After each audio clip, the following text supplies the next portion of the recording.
ನಾನು ಹೇಳೋ ಮಸಾಲೆನ ಹಾಕಿ ಈ ರೀತಿ ತೊಂಡೆಕಾಯಿ ಪಲ್ಯ ಮಾಡಿಕೊಡಿ.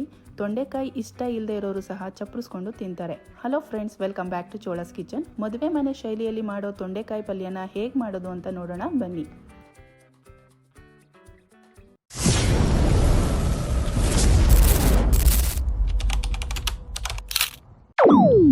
ಒಂದು ಬಾಣಲೆಗೆ ಕಡಲೆಬೀಜ, ಉದ್ದಿನಬೇಳೆ, ಕಡಲೆಬೇಳೆ ಎಲ್ಲನೂ ಒಂದೊಂದು ಸ್ಪೂನ್ ಹಾಕೊಳ್ಳೋಣ. ನಂತರ ಇದಕ್ಕೆ ಬಿಳಿ ಎಳ್ಳು, ಹಸಿ ತೆಂಗಿನಕಾಯಿ, ಬ್ಯಾಡಗೆ ಮೆಣಸಿನ್ಕಾಯಿ, ಖಾರದ ಮೆಣಸಿನ್ಕಾಯಿ ಇಷ್ಟನ್ನು ಹಾಕಿ ಕಂದು ಬಣ್ಣ ಬರುವವರೆಗೂ ಚೆನ್ನಾಗಿ ಹುರಿದುಕೊಳ್ಳೋಣ. ನಂತರ ಇದನ್ನು ಒಂದು ಪ್ಲೇಟ್ಗೆ ಟ್ರಾನ್ಸ್ಫರ್ ಮಾಡಿಕೊಂಡು ಕಂಪ್ಲೀಟಾಗಿ ಕೂಲ್ ಆಗೋಕ್ಕೆ ಬಿಡೋಣ.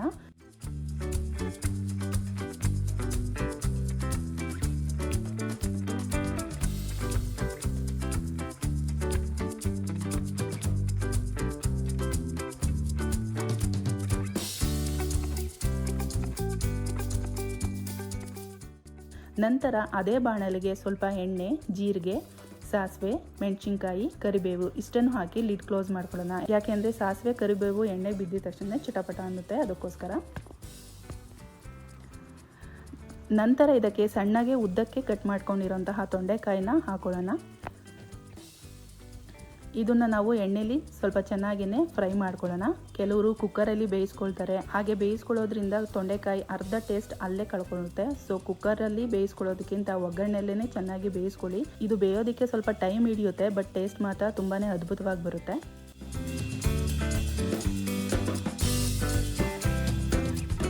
ನಂತರ ಇದಕ್ಕೆ ಇಂಗು, ಅರಿಶಿಣದ ಪುಡಿ, ಬೇಯಿಸ್ಕೊಂಡಿರುವಂತಹ ಕಾಬೂಲ್ ಕಡಲೆಕಾಳು, ಉಪ್ಪು ಇಷ್ಟನ್ನು ಹಾಕಿ ಚೆನ್ನಾಗಿ ಮಿಕ್ಸ್ ಮಾಡಿಕೊಂಡು ಲಿಡ್ ಕ್ಲೋಸ್ ಮಾಡೋಣ. 7 ನಿಮಿಷ ಚೆನ್ನಾಗಿ ಬೇಯೋದಕ್ಕೆ ಬಿಡೋಣ. ಅಷ್ಟರಲ್ಲಿ ಹುರಿದಿಟ್ಕೊಂಡಿರುವಂತಹ ಮಸಾಲೆ ಪದಾರ್ಥಗಳನ್ನು ಗ್ರೈಂಡ್ ಮಾಡ್ಕೊಂಡು ಬರೋಣ.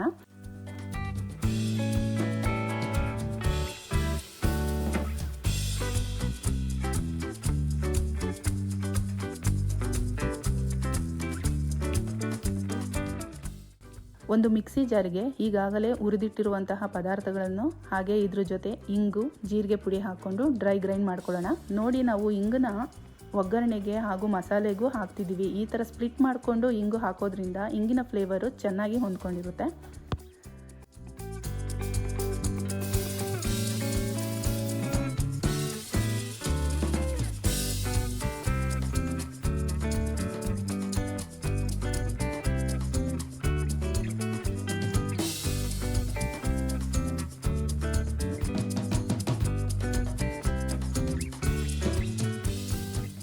ಇವಾಗ ಈ ಮಸಾಲೆನ ಬೇಯ್ತಿರುವ ತೊಂಡೆಕಾಯಿಗೆ ಸೇರಿಸಿ ನಂತರ ಸಣ್ಣಗೆ ಹೆಚ್ಚಿಟ್ಕೊಂಡಿರುವಂತಹ ಕೊತ್ತಂಬರಿ ಸೊಪ್ಪನ್ನು ಹಾಕಿ ಫ್ಲೇಮ್ನ ಆಫ್ ಮಾಡ್ಕೊಳ್ಳೋಣ. ಇವಾಗ ಇಷ್ಟನ್ನು ಚೆನ್ನಾಗಿ ಮಿಕ್ಸ್ ಮಾಡಿಕೊಂಡು ಲಿಡ್ನ ಕ್ಲೋಸ್ ಮಾಡಿ 2 ಮಿನಿಟ್ಸ್ ಹಾಗೆ ಬಿಡೋಣ. ಮಸಾಲೆ ಎಲ್ಲ ತೊಂಡೆಕಾಯಿಗೆ ಚೆನ್ನಾಗಿ ಹೊಂದ್ಕೊಳ್ಳುತ್ತೆ. ಸೊ ನೋಡಿದ್ರಲ್ಲ, ಮದುವೆ ಮನೆಯಲ್ಲಿ ಮಾಡೋ ಅಂತಹ ಈ ತೊಂಡೆಕಾಯಿ ಪಲ್ಯನ ಯಾವುದೇ ರಿಸ್ಕ್ ಇಲ್ಲದೇ ಕಡಿಮೆ ಇಂಗ್ರೀಡಿಯೆಂಟ್ಸ್ನ ಯೂಸ್ ಮಾಡಿಕೊಂಡು ಮನೆಯಲ್ಲೇ ಹೇಗೆ ರೆಡಿ ಮಾಡೋದು ಅಂತ. ಇದಂತೂ ಚಪಾತಿಗೆ ಡೆಡ್ಲಿ ಕಾಂಬಿನೇಷನ್ನು. ಇದನ್ನು ನೀವು ಬೇಕಾದರೆ ಮಾರ್ನಿಂಗ್ ಬ್ರೇಕ್ಫಾಸ್ಟ್ಗೆ ಹಾಗೂ ನೈಟ್ ಡಿನ್ನರ್ಗೂ ಸಹ ಈ ರೆಸಿಪಿನ ಟ್ರೈ ಮಾಡಿ. ಈ ವಿಡಿಯೋ ನಿಮಗೆ ಇಷ್ಟ ಆಗಿದ್ರೆ ಪ್ಲೀಸ್ ಲೈಕ್ ಮಾಡಿ, ನಿಮ್ಮ ಫ್ರೆಂಡ್ಸ್ ಆ್ಯಂಡ್ ಫ್ಯಾಮಿಲಿಗೂ ಶೇರ್ ಮಾಡಿ. ಹಾಗೆ ನಮ್ಮ ಚೋಳಾಸ್ ಕಿಚನ್ನ ಸಬ್ಸ್ಕ್ರೈಬ್ ಮಾಡೋದನ್ನು ಮರಿಬೇಡಿ. ಮತ್ತಷ್ಟು ವಿಭಿನ್ನವಾದ ರೆಸಿಪಿಯೊಂದಿಗೆ ನೆಕ್ಸ್ಟ್ ವಿಡಿಯೋದಲ್ಲಿ ನಾನು ನಿಮಗೆ ಸಿಗ್ತೀನಿ. ಅಲ್ಲಿವರೆಗೂ ಟೇಕ್ ಕೇರ್, ಬಾಯ್.